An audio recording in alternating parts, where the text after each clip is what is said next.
आज आपण price action शिकणार आहोत. प्राईज ॲक्शनमध्ये कॅन्डलची पॅटर्न असतात ते येतात. कॅन्डलची मुवमेंट कशी होते, कॅन्डल कशा चालतात, कॅन्डलचे प्रकार किती आहेत, ही सगळ्या गोष्टी प्राईज ॲक्शनमध्ये. आता प्राईज ॲक्शन शिकताना आपण फक्त कॅन्डलच्या बाबतीत विचार करतो की असं होईल, अशी कॅन्डल जसं की हॅमर बाय करायचं, तुमची कॅन्डल आली बाय करायचं, वगैरे आपल्याला सेल करायचं.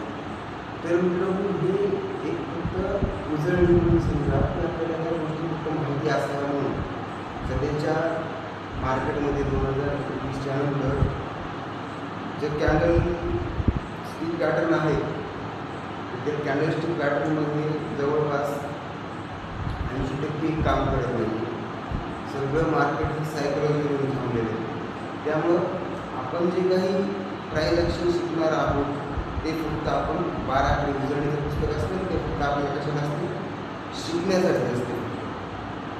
त्याच्यानंतर ते आपण जोडाक्षर हे सगळ्या गोष्टी आपण शिकायच्या असतात. त्याच्यानंतर वेगवेगळ्या म्हणजे आपण पॅराग्राफ तयार करायचे असतात, हे आपल्याला करायचं असतं. पण 12 आकडे अगोदर शिकल्यानंतर ह्या गोष्टी घडू शकतात. डायरेक्ट पॅराग्राफ तयार करणार नाही.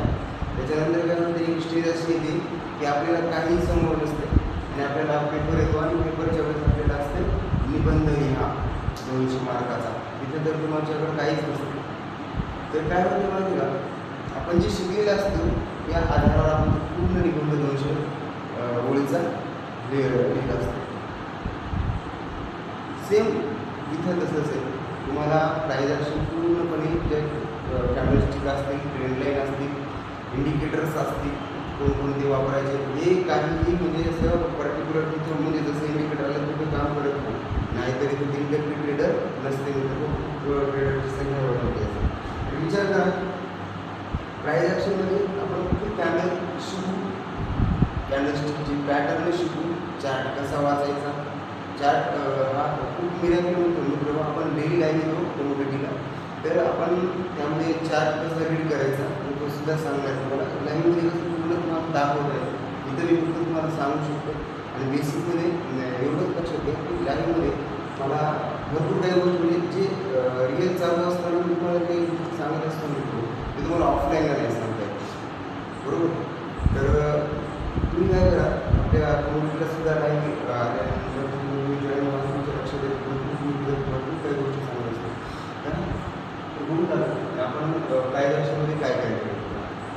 बघा म्हणतो कॅन्डलस्टिक पॅटर्न आहे.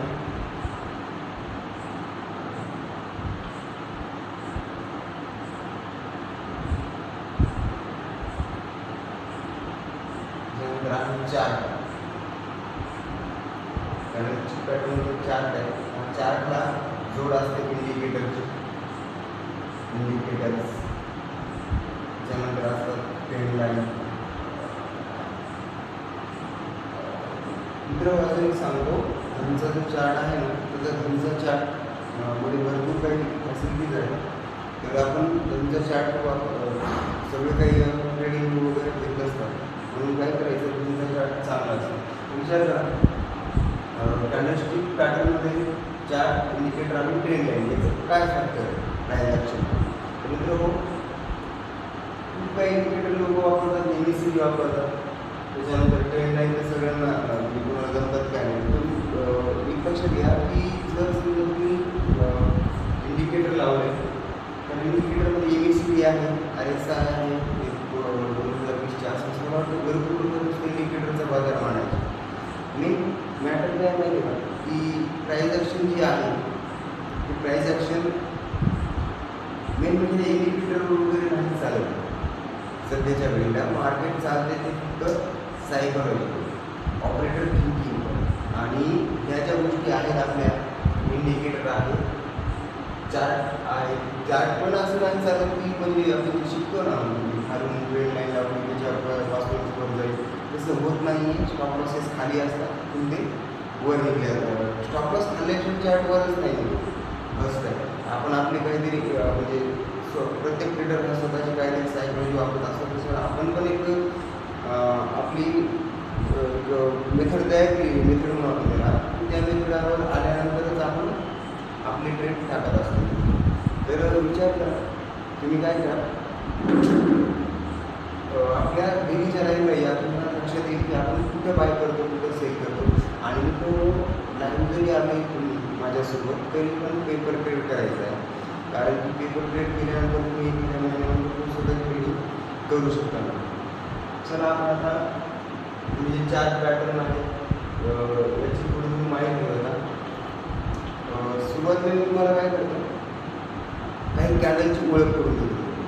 जसं की आता आपल्याकडं हॅमिंग आहे, हॅमर आहे, शूटिंग स्टार आहे, इन्व्हर्टेड हॅमर आहे.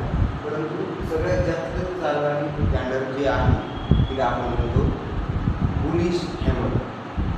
ही एक मध्येच तुम्हाला मी कॅन्डल सांगतो, पण लोकांचा कल असतं की ती गोष्ट जास्त लवकर शिकायला पाहिजे, ज्या गोष्ट जास्त म्हणजे तिथं बाय करायचं. तर लक्षात घ्या मित्र, की कॅन्डलच काम करते पूर्णपणे. समजा इथे मार्केट आहे, मार्केट असं करत करत खाली पडलेले, भरपूर खाली आल्यानंतर जेव्हा तयार होते, हे सगळ्यांना माहीत असतं.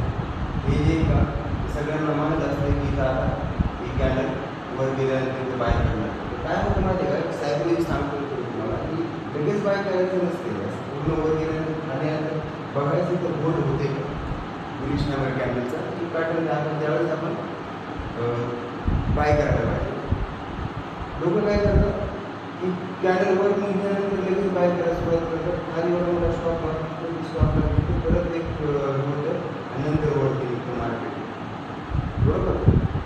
तर हे प्राईज अशा गोष्टी आहेत त्या तुम्हाला लगेच म्हणजे समजणार आहे. कारण त्याच्यामध्ये व्हॉल्यूम फॅक्टर असतो. आय बी काय म्हणते, त्याच्यानंतर मॅक्सिमम वेळेस आपण ऑप्शनचे चार्ट बघून ट्रेड करत असतो. मित्र हो, चार्ट हा इंडेक्सचा सुद्धा बघायचा नसतो, चार्ट बघायचा असतो फ्युचरचा. कारण फ्युचरमध्ये पुढच्या महिन्यामध्ये लोक काय करतात, बाईक घेऊन जात आहेत का सेल करताय ते आपल्याला त्यावर कळून येतो.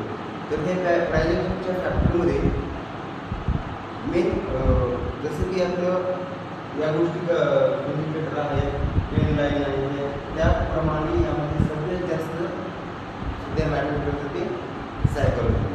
चला मित्र, आपण परत नेक्स्ट व्हिडिओमध्ये भेटूया.